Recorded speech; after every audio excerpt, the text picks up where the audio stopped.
Buenas tardes.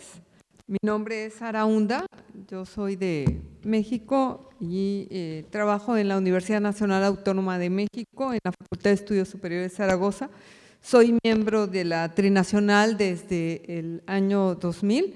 y pues me da mucho gusto estar aquí en Vancouver en esta conferencia. Yo no conocía Vancouver y me parece lindísimo, pero lo que más me conmovió es la solidaridad, la actitud de todos sus ciudadanos, de ustedes. Son muy amables, nos han recibido extraordinariamente y por eso la delegación mexicana les agradece todas las atenciones, todo el apoyo y toda la solidaridad. Muchas gracias. Y pues querría inicialmente comentarles que vamos a presentar el informe entre yo y el maestro Raziel, que él se va a presentar, pero él es de la Coordinadora Nacional de Trabajadores de la Educación, de la sección 18, y ustedes en sus materiales tienen un resumen en inglés de este informe, es un resumen en amarillo. También está dentro de los materiales que les dieron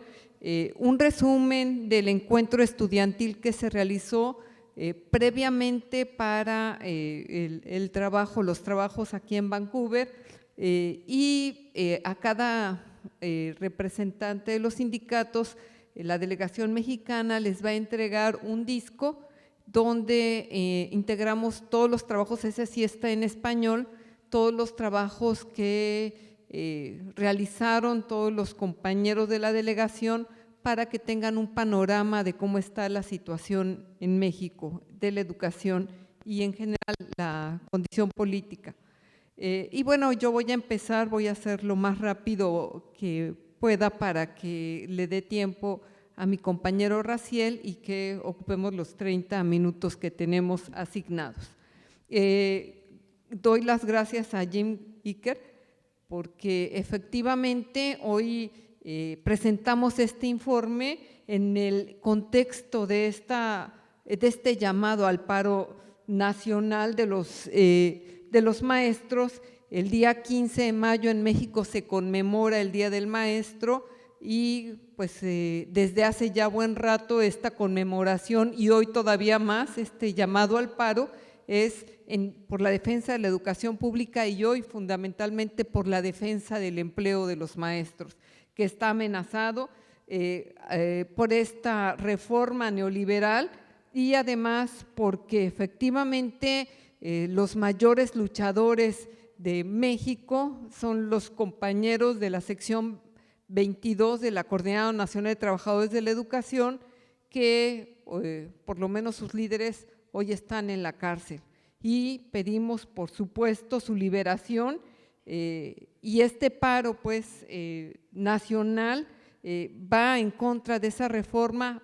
para exigir que paren esta legislación y que esta mal llamada reforma denunciar que atenta contra los derechos no solamente de la educación sino los derechos laborales de los profesores.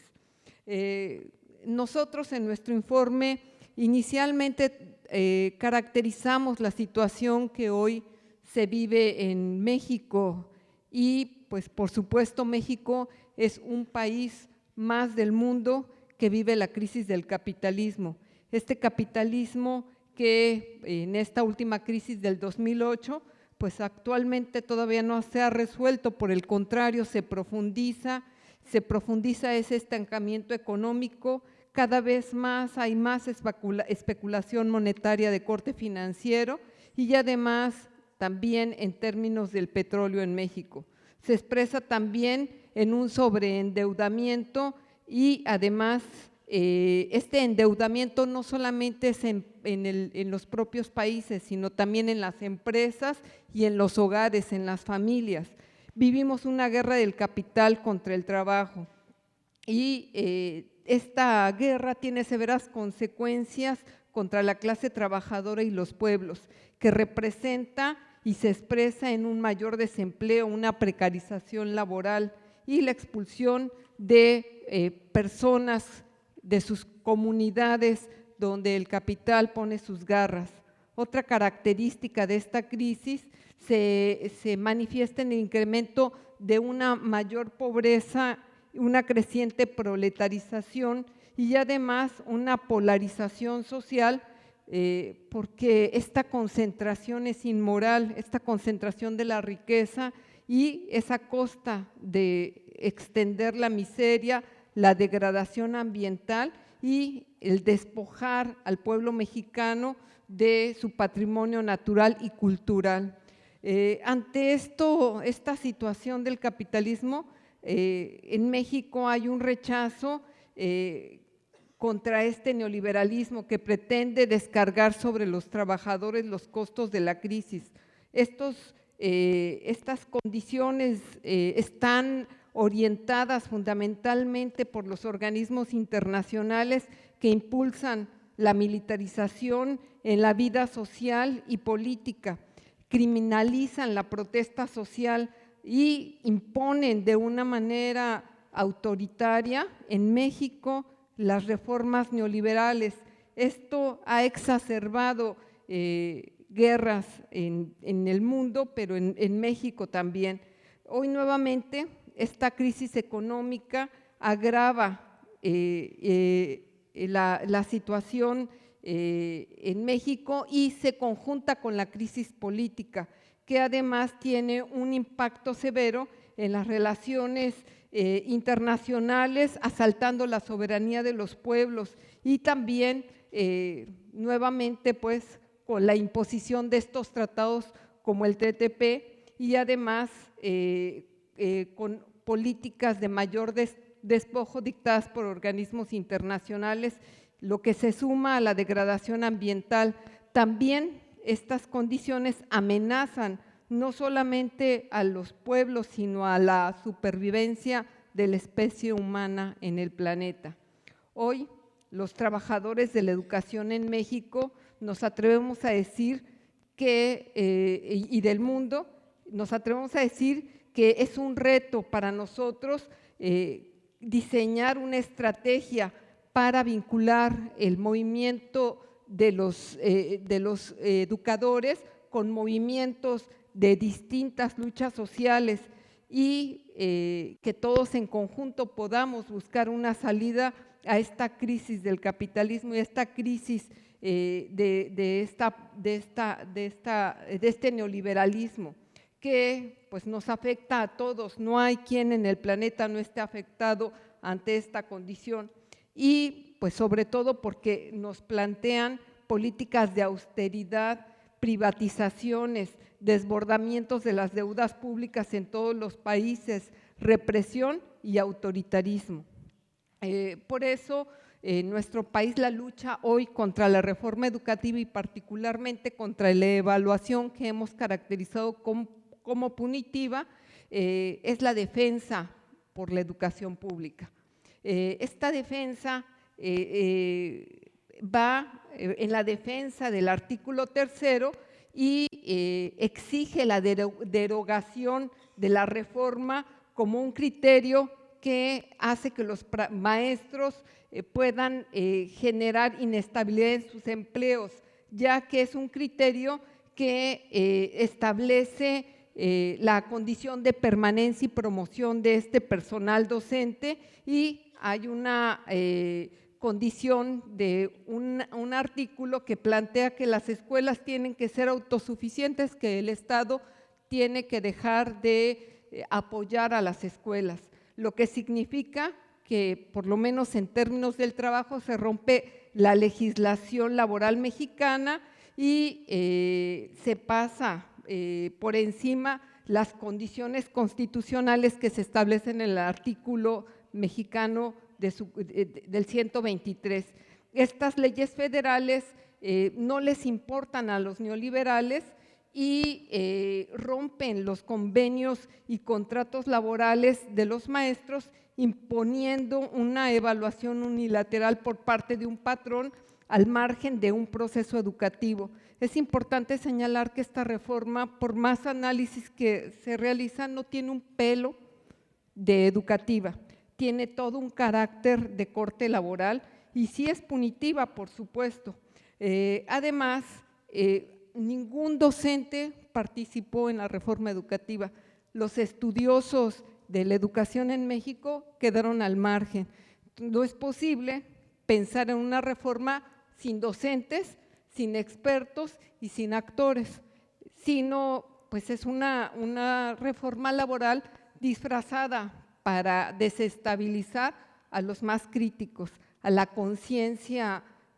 social que son los maestros.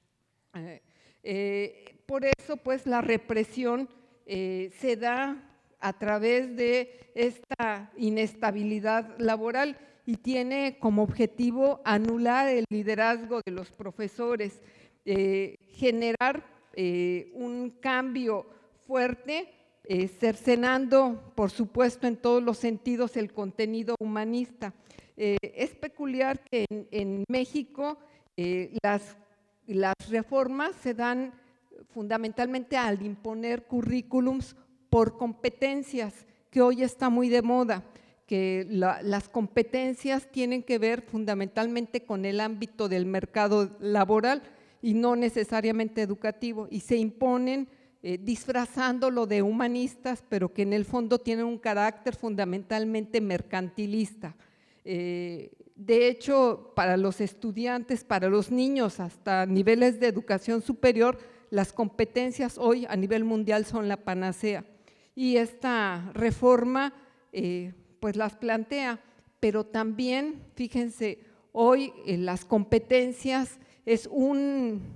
pretexto para contratar profesores que no son profesores, profesionistas de otros ámbitos supuestamente que cubren las competencias sin una formación didáctico-pedagógica en México que reemplacen a los maestros que quieren correr, y que estos profesores o estas personas, estos profesionales que no tienen trabajo, pues sean los que obedezcan y no generen conciencia crítica. Otro elemento es que de las currículums por competencias han sacado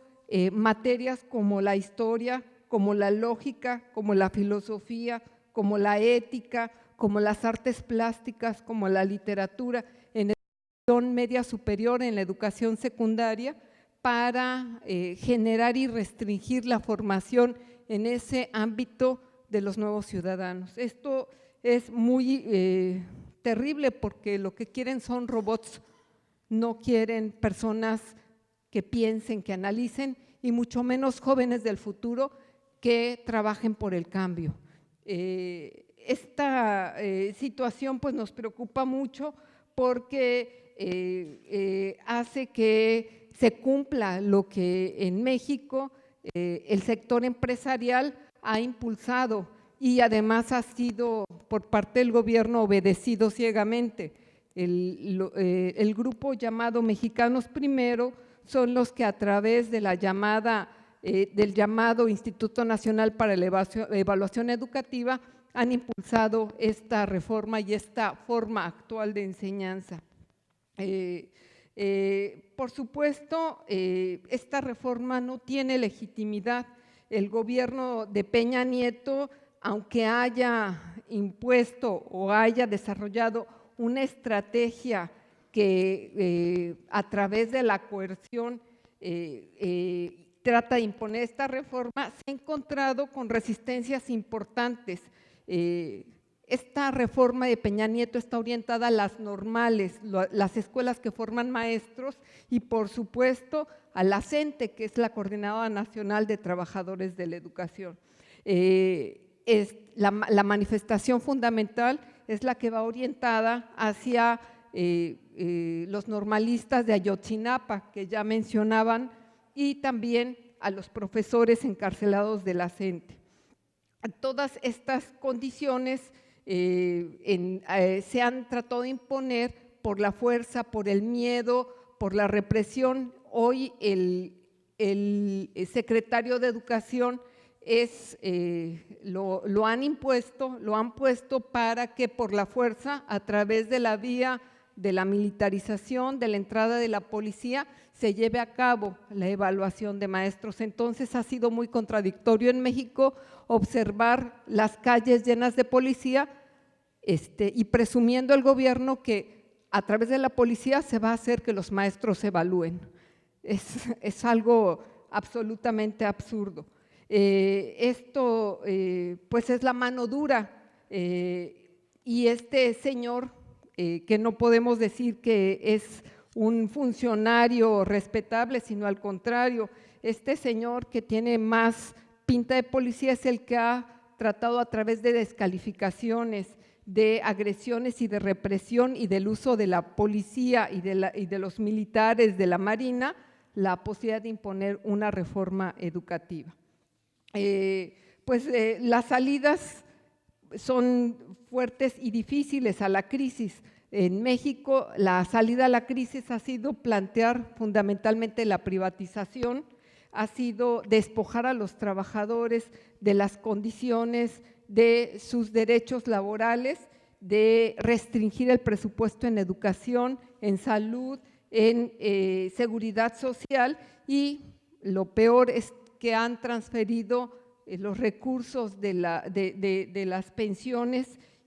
a los mercados y a los capitales. Esto fundamentalmente para poder sostener y amplificar las ganancias y agrandar el poder del gran capital transnacional. Este recorte presupuestal nos preocupa muchísimo porque la cantidad de millones perdidos que se ha orientado a otros rubros y no al rubro social es muy importante reflexionarlo y analizarlo. Bueno, yo hasta aquí le voy a dejar, sigue mi compañero Raciel.